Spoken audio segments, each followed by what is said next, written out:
quand Ousmane Sonko est venu dans la chaîne politique ba mu dem ci Assemblée nationale ba mu commencé wane ses preuves ba sénégalais di ko tuddee le député du peuple loolu moo andi frustration bi de El Hadji Diouf fépp fu mu dem ci média wax ko mu ne la woy ha keneen ku ñëw buy bëgg a mbuuboo député du peuple moom kese mooy El Hadji Diouf moom mooy le député du peuple keneen mënul jël place am pour ne la nii la ñuy defee méthode bi façon bi la ñuy defee à la politique au Sénégal c'est-à-dire que yow da ngay jàpp ni ñun ñu ñëw léegi bu ñu demee ba ëpp la dayoo tey loolu yàlla moo koy def ci jaamam yàlla moo koy def ci nit maintenant nit da koy gis ni que keneen jógee fële ñëw ba raw la alors que yow yàgg nga fa ay at munoo développer munoo pousse munoo passe keneen jógee fële dans la touche ñëw jël place ba romb la léegi yow da nga koy garder une haine da nga koy garder comment dirais-je c'est-à-dire que voilà alors da ngay jàppee kooku comme ça ennemi la moo tax Ousmane Sonko il traîne actuellement beaucoup d'ennemis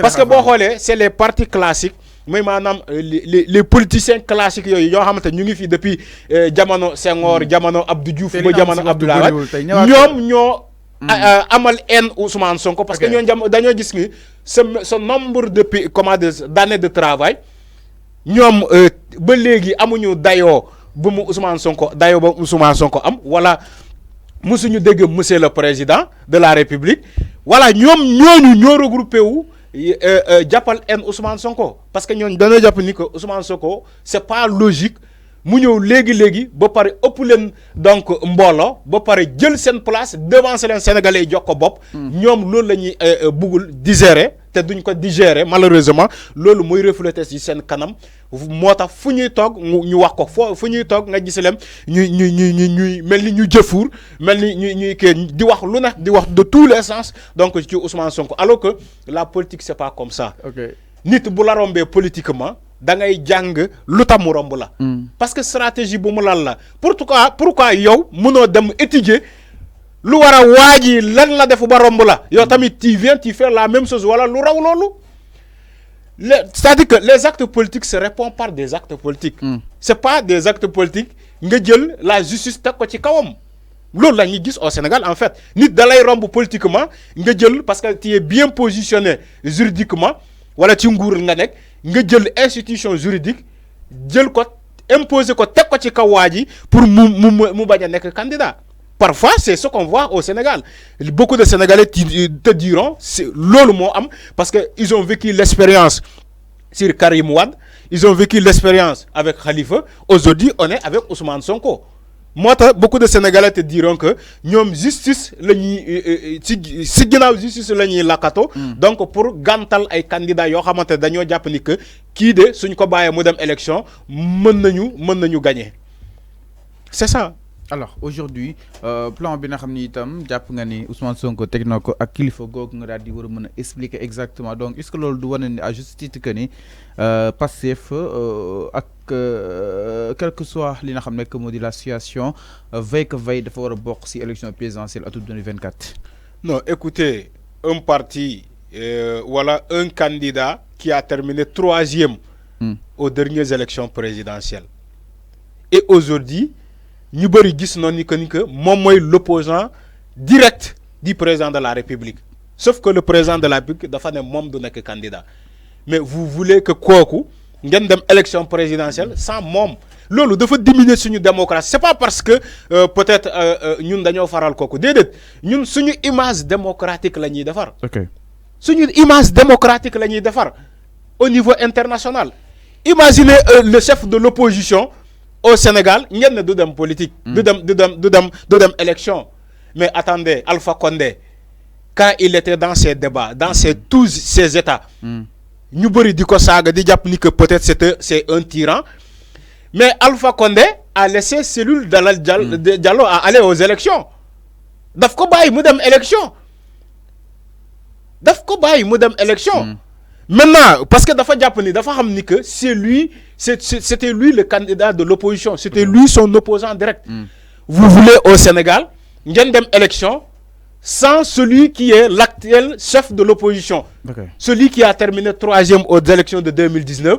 Et Idrissa Seck comme dem na ci nguur gi kooku moo ñëw en 2e position.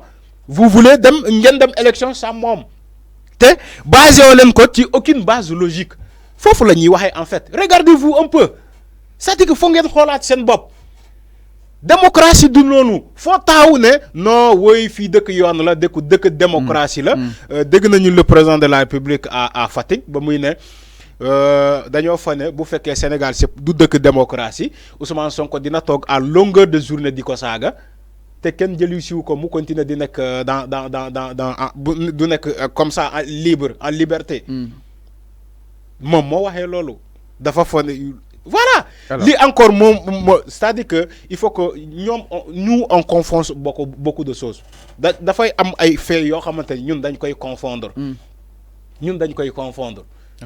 dañ koy jaawale xam nga yow le président de bu waxee loolu c'est tout à fait normal c'est compréhensible selon moom xalaatam mais aussi il faut que bu mu fàttee ni que moom Ousmane Sonko moom bu ko waxee direct moom en tant que président de la République bu mu fàttee ni que c'est lui aussi le président de Benno Bokk Yaakaar c'est lui aussi le président de APR c'est-à-dire que boo jëlee ay mbubu yu bëri mbuboo ko ñi parfois duñu mën a ràññee de quel il s'agit booy addu si peut-être da ngay addu ci peut-être le président de la République de tous les Sénégalais ou bien da ngay addu en tant que président de Benno Bokk Yaakaar donc le candidat de Benno Bokk Yaakaar ou bien le président du parti APR xam nga boo jëlee posture yooyu yëpp accumulé ko mais nit ñi buñ lay tirer politiquement ils vont parler de la même personne maintenant yow su la neexee nga ne ko outrage au chef de l'État magistrat oui outrage non si gis nañu fi ay nit ñuy tëj parce que dañoo jàpp ni que dañoo loolu laa la wax xam nga président de la République c'est voilà le piège boo xamante ne dama ne peut-être Ousmane Sonko ci ay yeneen discours am forme de discours am dafa waroon préciser carrément ni que man je parle à Macky Sall en tant que le candidat de Benno Bokk Yaakaar mais je ne parle pas en tant que le président de la République foofu la piégé foofu la piégé woon beaucoup de Sénégalais moo tax dañ lay jàpp facilement parce que dañoo jàpp ni que da nga saaga le président de alors que yow ki nga doon wax en tant que le chef donc de Benno Bokk Yaakaar voilà en tant que chef de parti exactement alors donc mu nekk lu am solo pour ñu daa si war a mën a bàyyi xel bu baax a baax donc mu nekkoon ay quelques précisions yi nga xam ni itam Pastef doon na ko daal di def ñoom itam jàpp neen Bassirou Diomaye Faye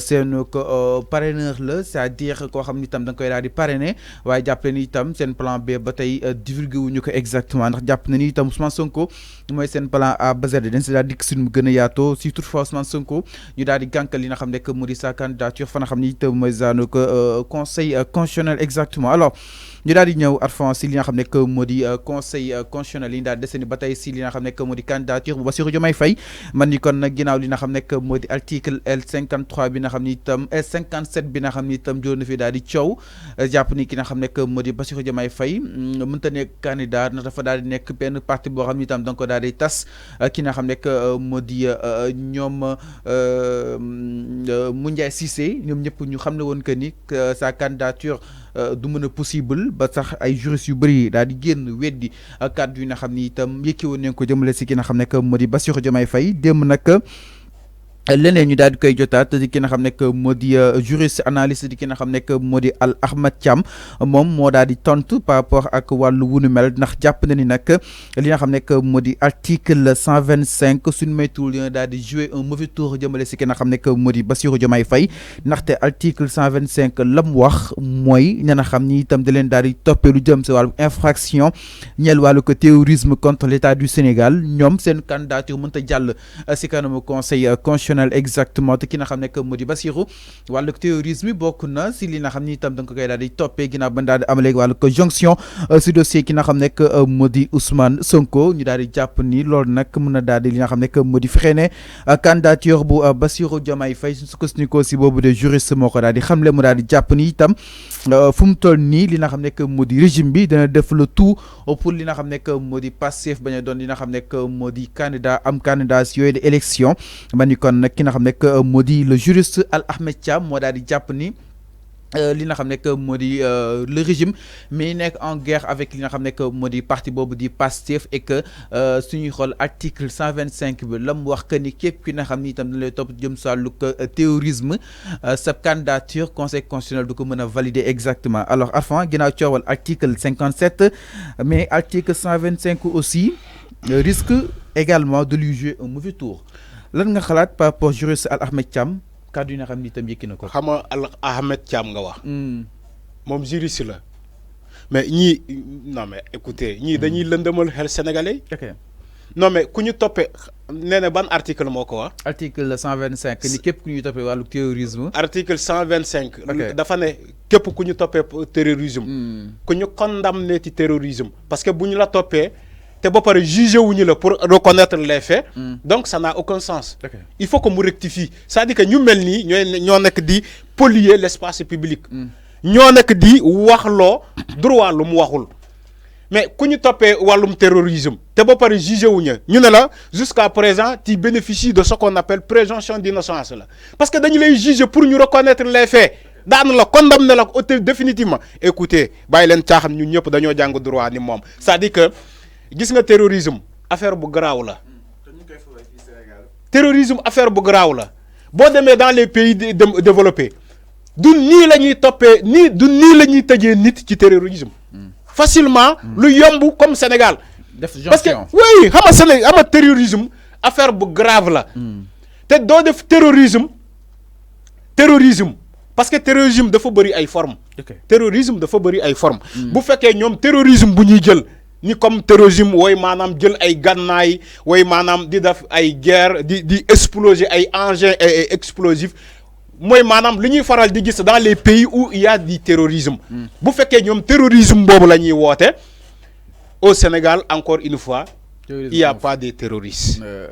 il y a pas de terrorisme. acte boo xam ni itam gisoon nañu ko peut-être. maintenant moo tax ma ne la dès le départ terrorisme dafa bëri ay formes. ok il y a ce qu'on appelle c'est quoi terrorisme le mot c'est la terreur. la terreur semer la terreur. mooy maanaam ak lu mu mënti doon. moom su ma ñëwee jaay la doole. ñëw seen kër di leen xob préciser le juriste al ki nga xam ne que moo di moom mi ngi si beneen camp bi mais dafa ne. le régime est en guerre avec li nga xam ne que moo di Pastef. non ba léegi non si obstacle la c'est-à-dire que si toutefois Bassirou Diomaye Faye mu daal di présenter aussi. dégg naa lu mu wax. ok man je ne suis pas là parce que kii dafa nekk ci camp bi daka nit bu juumee dañ koy rectifier. Bassirou Diomaye Faye mënuñu imposer l'article L125 ci moom. Tu sais pourquoi? Il n'a pas été condamné pour des faits de terrorisme. demal nga laaj juriste bu la ne. Bassirou Diomaye Faye tey mën nañu xëy bàyyi ko pour manque de preuve sur lui. Maintenant moom fa la teg loolu. C'est-à-dire que pour ñu reconnaître les actes de terrorisme sur une personne. il faut que ñu juge ko ba juge bi motivé ni que waa ji de il a été voilà les preuves qui emmagasinent que ni que waa ji dafa doon yëngatu ci affaire terrorisme. Donc voici les preuves. mais Bassirou Diomaye Faye bu ñuy chargé xëy benn jour jël dossier am jonché ko ak benn Ousmane Sonko chargé ko ay augmenté ko ay charges. Vous croyez que dans un pays sérieux on va faire ça?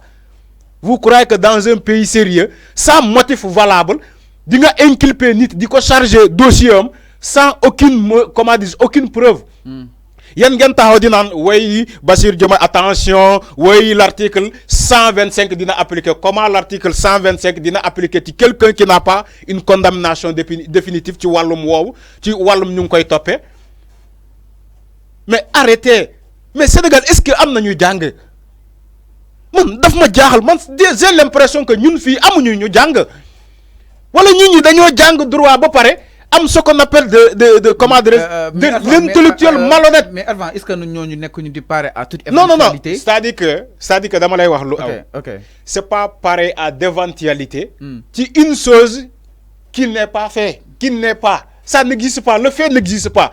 dama lay wax benn affaire bu la neexee wool juriste bu ne gis nga lu ñu toppee Bassirou Diomaye Faye. C'est des charges du procureur moo leen chargé. Le procureur ne juge pas. dama jàng droit ni ñoom xam naa si li ma lay donc day chargé lu ko neexee da koy andi def ko ci torchon bu ko neexee day ñëw tâché ko ce dossier mais sauf que lui il juge pas moom il peut décharger comme décharger une personne il faut porter ce que à charge ou à décharge. Mais c'est pas le procureur de juger, il juge pas. Le procureur ne juge pas.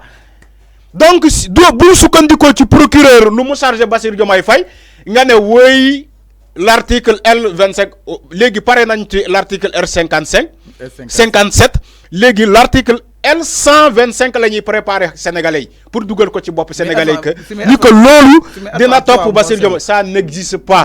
L'article droit mo sew xam nga. Voilà, merci. Mota droit ñom dañuy jël droit tégg ko na le jël sen propre droit. Dama né droit mo sew. Des fois dara gankal la ta bay won sa xel exactement. Tu sais le droit c'est de l'interprétation. La loi est déjà acquise et ancrée et applicable de façon générale et non partielle. La loi, elle est déjà acquise. Et dans la loi, on n'interprète pas, mon cher. Ismaïla Madior Fall, non. On interprète. Non. Ismaïla Madior Fall, tu le fais. La loi, on interprète le droit. Ismaïla Madior Fall, du côté bobo. Moussoul on interprète la loi. On interprète en matière de droit, il y a ce qu'on appelle de l'interprétation. En matière de droit, là, mais la loi, elle est déjà acquise. Elle est là, elle s'applique de façon générale, de manière générale et non partielle. Donc, l'article L125, moi, madame, vous stipulez que pour nous taper le terrorisme, moi, conseil constitutionnel, vous connaissez maintenant gantal sa candidat. Sauf que Bassirou Diomaye Faye, la loi, il faut rectifier.